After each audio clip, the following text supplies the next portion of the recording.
What's up? What's up? Hey, hey, hey. Oh, this is the wrong camera. That's all right. Let's see. Oof. That's, oh, child. The laptop was doing something else yesterday and I didn't disconnect it. Can y'all hear me okay? Starts way over there. Yes. Thank you. I worked out today. And so this hair is hot. You know what I'm saying? The hair is hot, friends. All right, I'm Pastor Courage Molina, Bold Faith Community Church, and this is our daily Bible reading. I'm going to be reading Genesis chapters 8 through 11 from the NLT. It's a lot of names and things in here. Hey, Dorothy, y'all be sure to share this. Go ahead and click that link and send it in a text message to a friend. Send it to Angela Richardson. Send it to LaDonna. Drop it in your communities. Let the people know it's a good Bible reading about to happen. I even have my tea over here, even though this voice seems like it's gonna be all right. Y'all like my church fan? Chat. It's the new school church fan. Okay. Yes. Yes. All right, let's go. I have a lip gloss up here because my lips. Not listen. I be putting my lip gloss on y'all because I don't have lip balm near me. Every time I buy lip balm, it disappears. And I don't want to be on here licking my lips like LL Cool J. You know. But I actually don't see it. So y'all might get the LL Cool J version of me reading this Bible, this word, because I really truly don't see no lip gloss over here nowhere. You would think if you was gonna do something every day, you'd be better prepared. That's too much like right. So let's get into it. The flood recedes, chapter 8. But God remembered Noah and all the wild animals and livestock with him in the boat. He sent a wind to blow across the earth, and the flood waters began to recede. The underground waters stopped flowing, and the torrential rains from the sky were stopped. So the flood waters gradually receded from the earth. After 150 days, exactly 5 months from the time the flood began, the boat came to rest on the mountains of Ararat. 2.5 months later, as the waters continued to go down, another mountain peaks became visible. After another 40 days, Noah opened the window he had made in the boat and released the raven. The bird flew back and forth until the flood waters on the earth had dried up. He also released a dove to see if the water had receded and if it could find dry ground. But the dove could find no place to land because the water still covered the ground. So it returned to the boat, and Noah held out his hand and drew the dove back inside.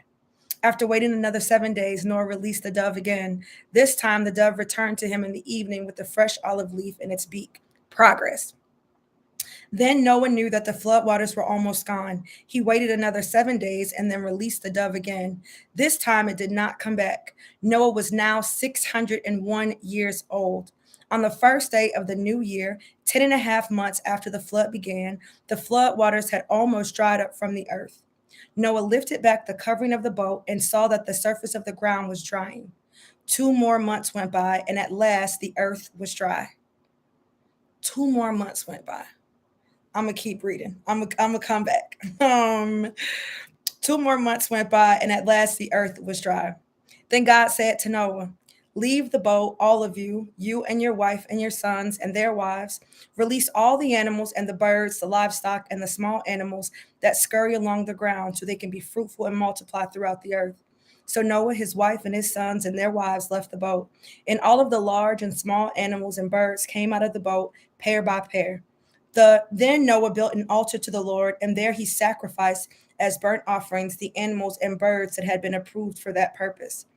And the Lord was pleased with the aroma of the sacrifice and said to himself, I will never again curse the ground because of the human race, even though everything they think or imagine is bent toward evil from childhood.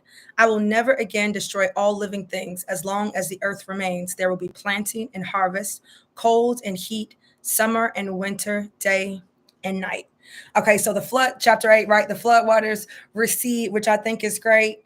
But this is what I want y'all to pay attention to, right? So, like, the worst part of it is the rain, being trapped in there, being inside with it feels like trapped even though it's protection, right? Being trapped in there with all these animals and your family like that, kind of like we were here in 2020, and people was divorcing and friendships was ended and all that kind of stuff. But even once the rain stopped, they still couldn't go back to regular life.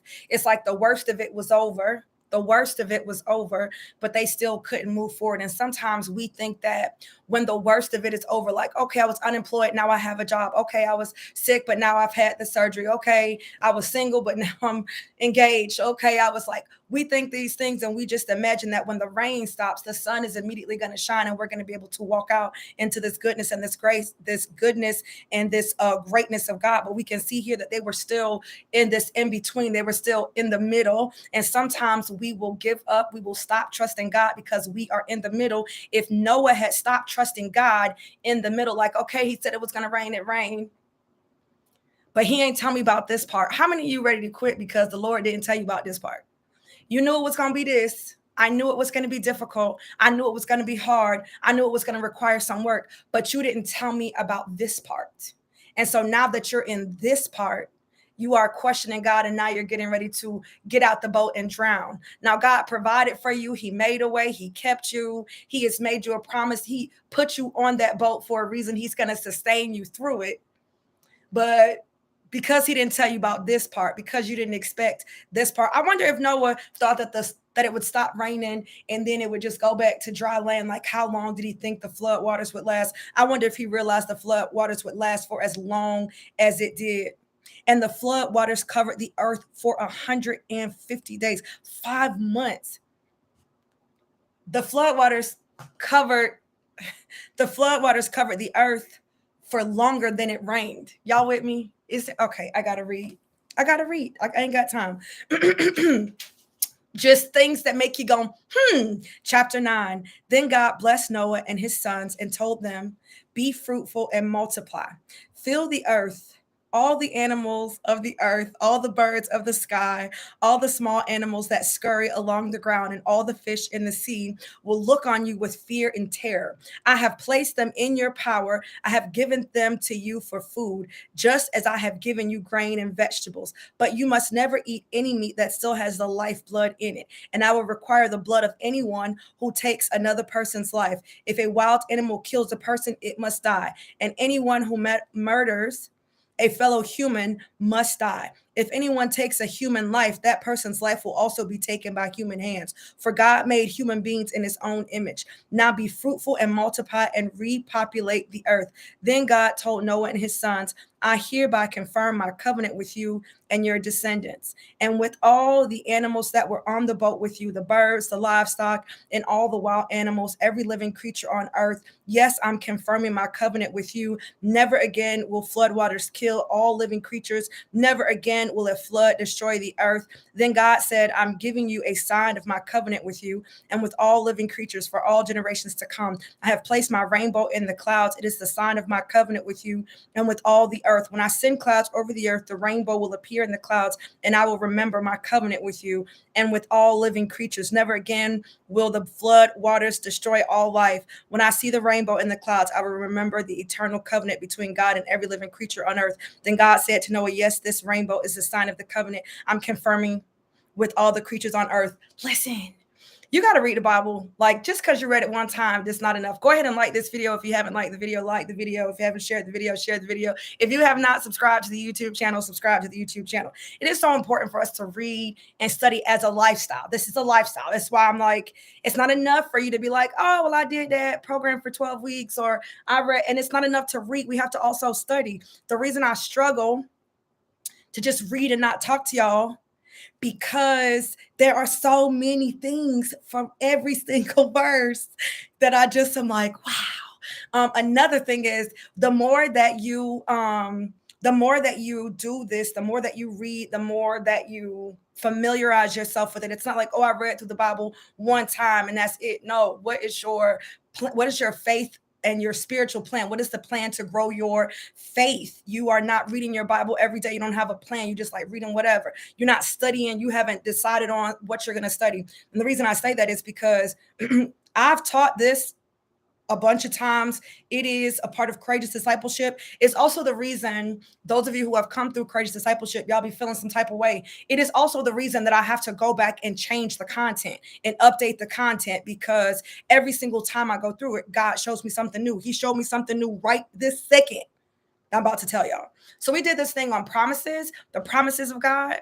And I was like, the promises of God, 99% of them have terms and conditions. And the only promise I could think of that didn't have terms and condition that God was just going to do was when he said he wasn't going to destroy the earth. But do you know what I just realized in this moment? It wasn't a promise. It was a covenant. So I was wrong. I'm so sorry. I tell y'all all the time, everybody got sand. Everybody has saying your best Bible teacher, your favorite Bible teacher, the oldest Bible teacher. We all have saying the word of God says we can only know in part. We can only understand in part. And so I could only understand in part. I was wrong. This is not a promise. He is not promising. Come on, somebody. He's not promising to not destroy the earth. It's a covenant. You need to understand what a covenant is. A covenant is not a contract. A covenant says, this is what I'm going to do for you. And no matter what you do, I'm going to still do what I said I was going to do. Covenant. So God's covenant is that even though I know y'all don't know how to act, even though I know your hearts are turned to evil, even from childhood, anybody got to teach a child a lie? Did you eat that candy? No. Even though I know y'all going to be out here wilding out, thotting and bopping, doing all kinds of crazy stuff, guess what? I will never destroy. That's a covenant. No matter what you do, I'm going to do. Marriage is a covenant. I'm moving on. Noah's son, the sons of Noah who came out of the boat with their father were Shem, Ham, and Japheth. Ham is the father of Canaan. From these three sons of Noah came all the people who now populate the earth. After the flood, Noah began to cultivate the ground and he planted a vineyard. One day he drank some wine he had made and he became drunk and lay naked inside his tent.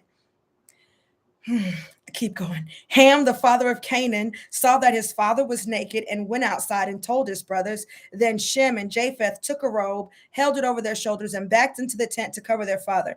As they did this, they looked the other way so they would not see him naked. When Noah woke up from his stupor, he learned what Ham, his youngest son, had done. Then he cursed Canaan, the son of Ham.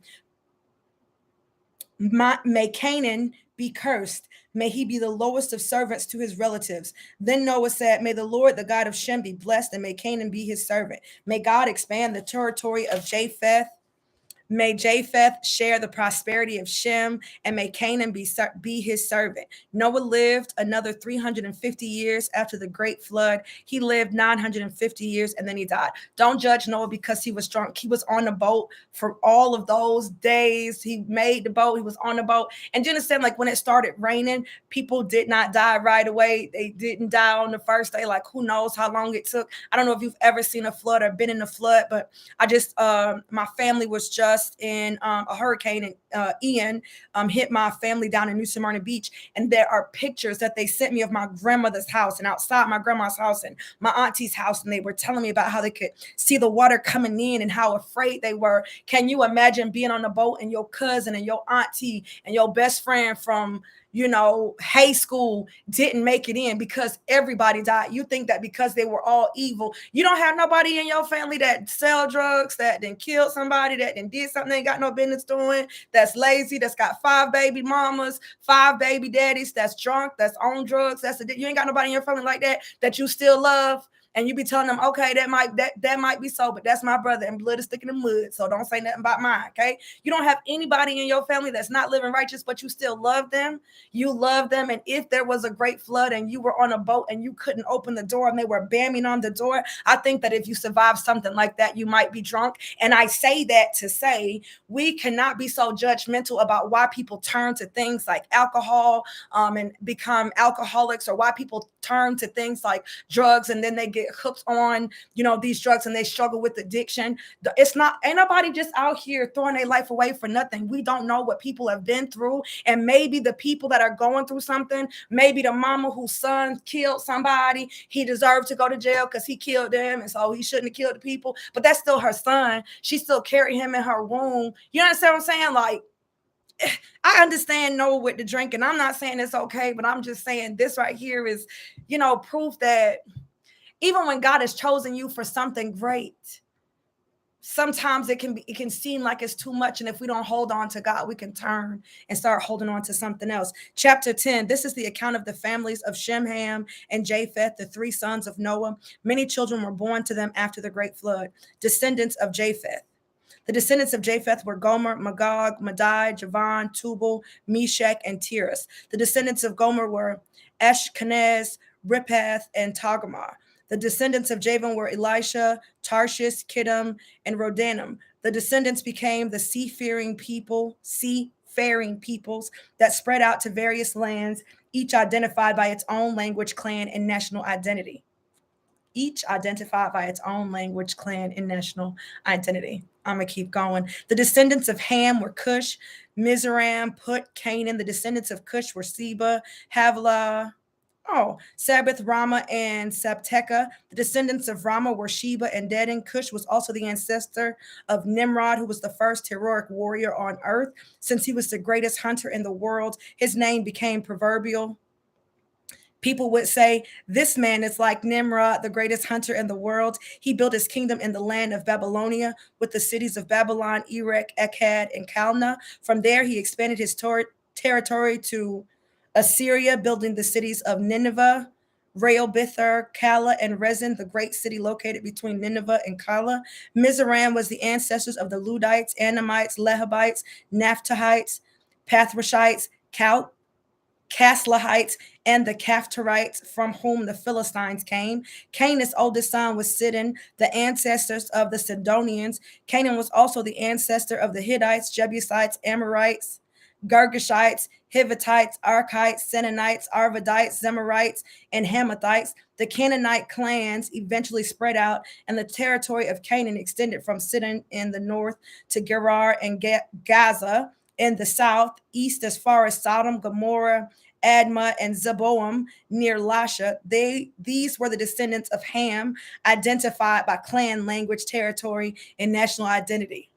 This is so good. Do you recognize any of these cities, and especially like Sodom and Gomorrah, Canaanites, Amorites? These are people that later we know be beefing with Israelites, and whose clan is this? This is the clan from Ham, whose son is Canaan, who Noah just cursed. I'm just saying, yeah, it was just descendants of Shem, sons. I gotta keep reading. Descendants of Shem. Sons were also born to Shem, the older brother of Japheth. Shem was the ancestor of all the descendants of Eber. The descendants of Shem were Elam, Asher, Aparax, Lud, Aram. The descendants of Aram were Uz, Hul, Gether, and Mosh. Arphaxad was the father of Shelah. Shelah was the father of Eber. Eber had two sons. The first was named Peleg, which means division. For during his lifetime, the people of the world were divided into two different language groups. His brother's name was Joktan. Joktan was the ancestor of Almodad, Sheleph, Hazar. That's a good one. Hazarmaveth, Jerah, Hadoram, Uzo, Dikla, Obal, Abimael, Sheba, Ophir, Havilah, and Jobab. All these were descendants of Joktan. The territory they occupied extended from Mesha all the way to Sapar in the eastern mountains. These were the descendants of Shem, identified by clan, language, territory, and national identity. Conclusion. These are the clans that descended from Noah's son, arranged by nation according to their lines of descent.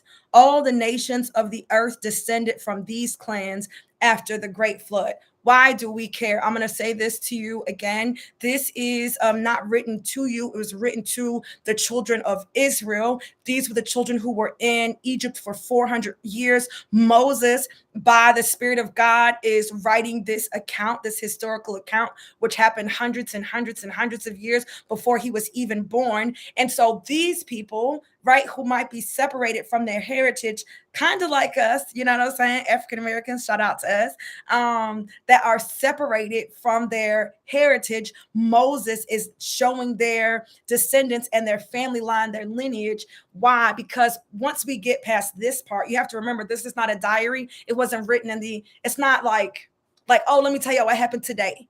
Let me tell you, it's not written like that. This is written in retrospect. So there are things that have happened that he hasn't written about, but he knows it's going to be important, right? So it's going to be included. And so there's a division that happens for there's a division that happens for the people of God based on their tribe, and there are assignments, and there's blessings and benefits and all these things.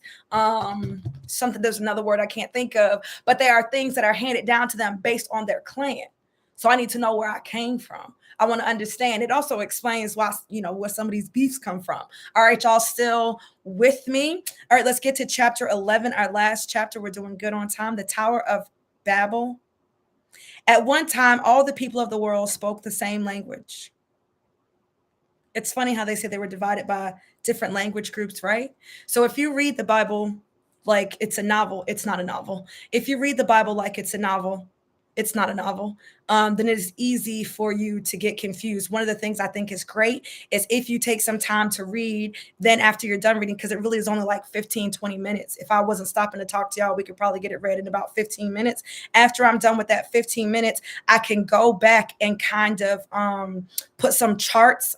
If I were you, I would go back. I could put some charts in to kind of explain, okay, this is a summary of what is about to happen, or this is a summary of this thing, or he wanted to give the descendants here, so he just gave all the descendants. It doesn't mean that it happened before chapter 11 happened, because he is writing this in retrospect. So I just want to tell you about your entire family line, and I'm going to tell you how they were split up. Now I'm going back to the historical era of what happened after the Great Flood, right? So even though it says in verse 10, in chapter 10, verse 25, Eber had two sons. The first was named Peleg, for during his lifetime, the people of the world were divided into different language groups. Just because it says it here in chapter 10, and now we're getting ready to read chapter 11, doesn't mean that the Bible is contradictory if I know how the Bible is made up. This is why it's important for you to understand Bible 101. If you've been through Courageous Discipleship 1, go through it again. You still have access to it. Go through Bible 101 again if it was available when you went through.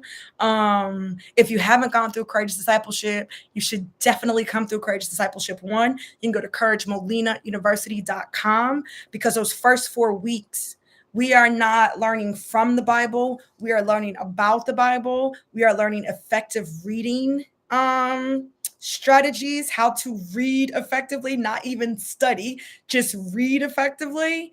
Okay, so check us out, Courageous Discipleship. Enrollment ends November 20th. The program starts in January. The same is true if you're interested in Courageous Discipleship 2. You want to go through Courageous Discipleship 2, even though you feel like you got so much from Courageous Discipleship 1, because it is teaching. So this right here is a historical narrative. Genesis is a historical narrative. The Psalms is not a historical narrative, so I can't approach those the same way I approach these for understanding and for application. Courageous Discipleship 1, 2, and 3 are run live this time, which means we will start together in January, and we're going to be together for 12 months. You'll have 12 weeks of content, 12 weeks of things being dripped to kind of give you the foundation, and then you'll have support throughout the rest of the year as you continue to study the Bible. All right, so chapter 11, the Tower of Babel. At one time, all the people of the world spoke the same language and used the same words.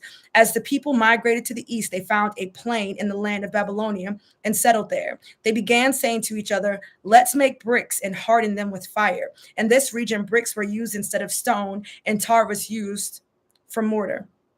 Then they said, "Come, let's build a great city for ourselves with a tower that reaches into the sky. This will make us famous and keep us from being scattered all over the world." But the Lord came down to look at the city and the tower the people were building. Look, he said, the people are united and they all speak the same language. After this, nothing they set out to do will be impossible for them.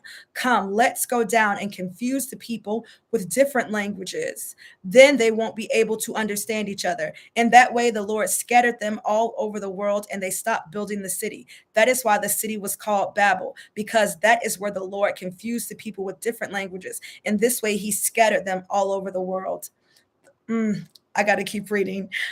This is the account of Shem's family. 2 years after the great flood, when Shem was 100 years old, he became the father of Arphaxad. After the birth of Arphaxad, Shem lived another 500 years, and he had other sons and daughters. When Arphaxad was 35 years old, he became the father of Shelah. After the birth of Shelah, Arphaxad lived another 403 years and had other sons and daughters. When Shelah was 30 years old, he became the father of Eber. After the birth of Eber, Shelah lived another 403 years and had other sons and daughters. When Eber was 34 years old, he became the father of Peleg. After the birth of Peleg, Eber lived another 430 years and had other sons and daughters. When Peleg was 30 years old, he became the father of Reu. After the birth of Reu, Peleg lived another 209 years and had other sons and daughters. When Reu was 32 years old, he became the father of Serug. After the birth of Serug, Reu lived another 207 years and had other sons and daughters. When Serug was 30 years, he became the father of Nahor. After the birth of Nahor, Serug lived another 200 years, and he had other sons and daughters. When Nahor was 29 years old, he became the father of Terah. After the birth of not Terah, my bad. Nahor lived another 119 years and had other sons and daughters. After Terah was 70 years old, he became the father of Abram. After Terah was 70 years old, he became the father of Abram. Abram is my dude, Nahor, and Haran.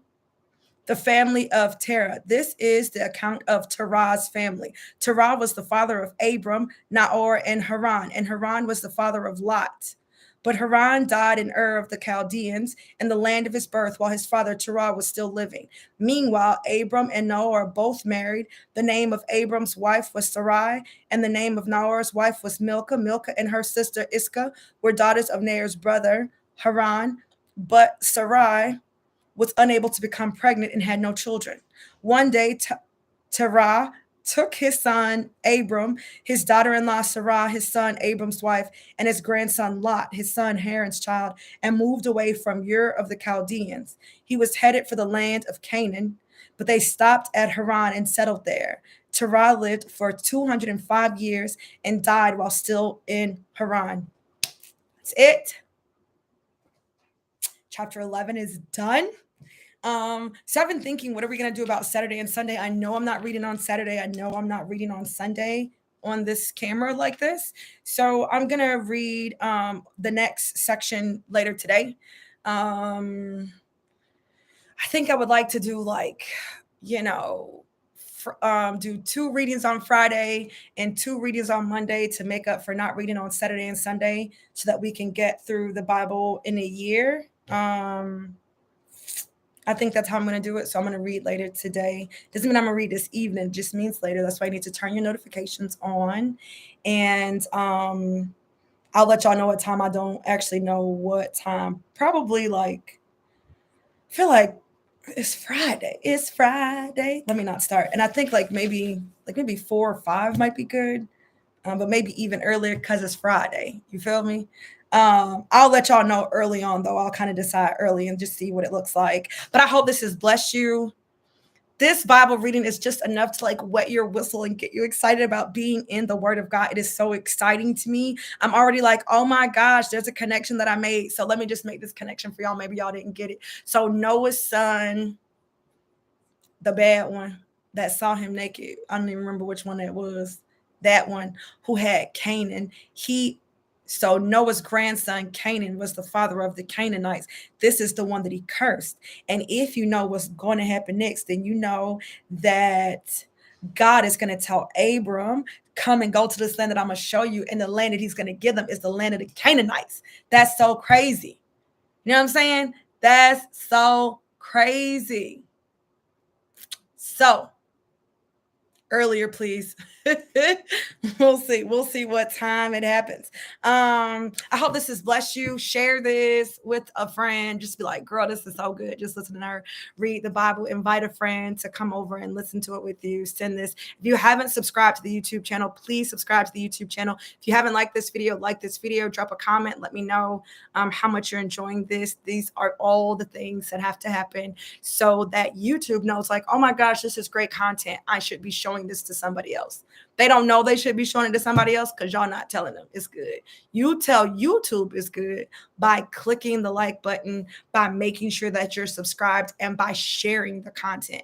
When you click that share and you send that link to somebody, it lets YouTube know, like, dang, this content is good. Maybe we should tell other people about the content. All right. I love you guys. I hope this has blessed y'all. And I'll see y'all later today. You can drop in the chat what time you think you'd like for it to be. It doesn't mean I'm going to do it, but it just means, like, I'd like to know what you think for this evening thing. All right. I love y'all. Listen, get into courageous discipleship. That CourageMolinaUniversity.com. That is all. All right. Love y'all. Later.